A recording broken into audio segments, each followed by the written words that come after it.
kulankan uu madaxweynaha jamhuuriyadda Soomaaliland mudane Axmed Maxamed Maxamuud Silaanyi uu xafiiskiisa kula yeeshay safiirka dalka Denmark u qaabilsan wadamada Soomaaliland iyo Soomaaliya oo fadhigiisu yahay magaalada Nairobi ee wadanka Kenya ayaa ujeedadiisu ahaa sagootin madaxweynaha jamhuuriyadda Soomaaliland si sagootinaya safiirkaasi kadib markii ay dawladda Denmark ay badashay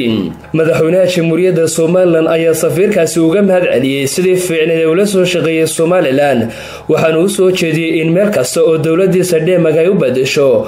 uu kala shaqeeyo Soomaaliland sidii beesha caalamka ay aqoonsi caalami ah uga heli lahayd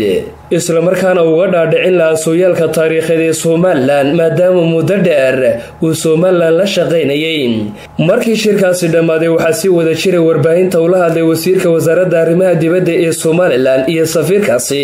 waxaana hadalka ku horreeyay wasiirka arrimaha dibadda ee Soomaaliland mudane Maxamed Biixi Yunis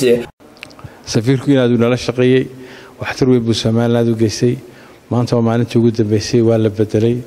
aad iyo aad baan ugu mahadnaqaynaa waxay dawladdiisu isagu noo qabteen aad iyo aad baan u xusuusan doonaa waxaanu ka xunahay inuu naga tagayo Soomaaliland markuu xagga tago sidoo noogu sheegay uu masiiri doono qadeedeena meel kasta u gaarsiin doono mar labaad waxaanu mahadnaqaynaa ku hadlay afkii shacbiga reer Soomaaliland iyo dadkeedii ummadeedaba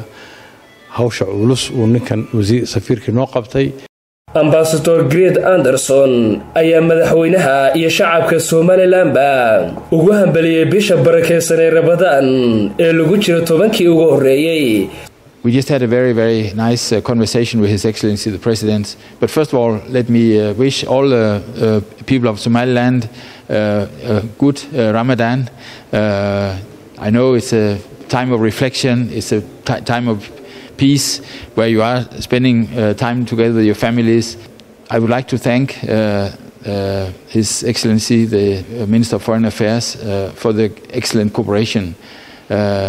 we have had over the 5 years that I've been here. safiirkani waxa uu mahadceliyay wada shaqeyntii buuxda ee u dhaxaysay dawladda Soomaaliland iyo waliba madaxweynaheeda